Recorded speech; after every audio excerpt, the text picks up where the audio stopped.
নমস্কার বন্ধুরা, আমি তৃপ্তি। আজকে আমি আপনাদের সঙ্গে শেয়ার করব খুবই সহজ পদ্ধতিতে বাড়িতে কিভাবে আলুর চপ বানানো যায়। তো এখানে আমি আলুটাকে নুন দিয়ে সিদ্ধ করে রেখেছি। আর এখানে আমি এখন একটা ভাজা মশলা তৈরি করে নেব। ভাজা মশলার মধ্যে দিয়েছি গোটা জিরে, গোটা ধনে, মৌরি, তেজপাতা, শুকনো লঙ্কা আর গোটা গরম মশলা। মশলাটা হালকা ভেজে নিয়ে নামিয়ে নিয়েছি। এখন কড়াইতে দিয়ে দিলাম সাদা তেল। এখানে দিয়ে দিলাম 2 চামচ মতো রসুন কুচি। রসুনটা হালকা ভাজা হয়ে গেলে এর মধ্যে দিয়ে দেবো পেঁয়াজ কুচি। এখানে আমি দুটো বড় সাইজের পেঁয়াজ নিয়েছি।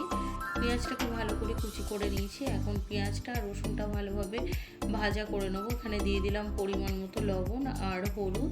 পেঁয়াজটা ভালোভাবে ভাজা হয়ে গেলে এর মধ্যে দিয়ে দেবো অল্প একটুখানি কাঁচা লঙ্কা আর দিয়ে দেবো অল্প একটু আদা বাটা। তো এইরকম আলুর চপ বৃষ্টির দিনে ঘরেতে বানিয়ে খেতে ভীষণই ভালো লাগে। সব সময় তো বাইরে থেকে কিনে আনা ওইভাবে সম্ভব হয় না। তো আলুর খোসাগুলোকে আমি ছাড়িয়ে রেখে এখানে এখন সিদ্ধ করে রাখা আলুটাকে মশলার মধ্যে দিয়ে ভালো করে এখন কষিয়ে নেব।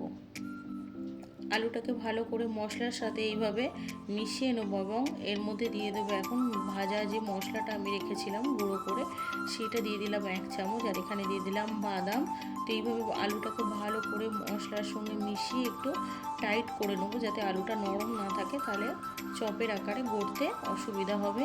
আর এখানে দিয়ে দিলাম অল্প পরিমাণ ধনেপাতা কুচি। আলুটাকে এইভাবে নাড়তে নাড়তে বুঝতেই পারছেন যে খুন্তির সাথে লেগে যাচ্ছে, একটু টাইট মতো হয়ে গেছে। তো আলুটাকে এখন নামিয়ে নেবো। আর এখানে আমি বেসনের মধ্যে দিয়ে দিলাম কালো জিরে, অল্প পরিমাণ হিং, দিয়ে দিলাম অল্প একটু খাবার সোডা আর একটু কর্নফ্লাওয়ার দিয়ে ব্যাটারটাকে এখন ভালোভাবে আমি গুলে রেখে দেবো।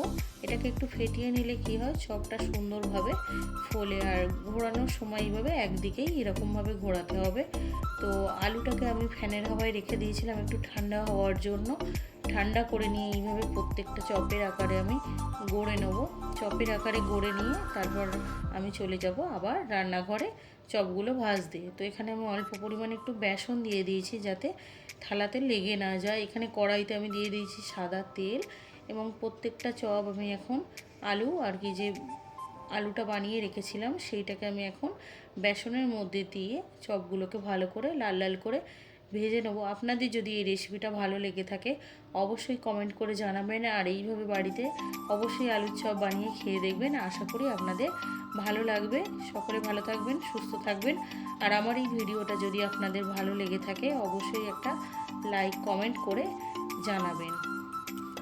তো সেদিন আমি বাড়িতে প্রথম আলুর চপ বানিয়েছিলাম আর চপগুলো সত্যিই ভালো হয়েছিল খেতে। আমারও ভীষণ ভালো লেগেছিল। ভেবেছিলাম হয়তো আমি ঠিকভাবে বানাতে পারবো না। তো চলো টাটা।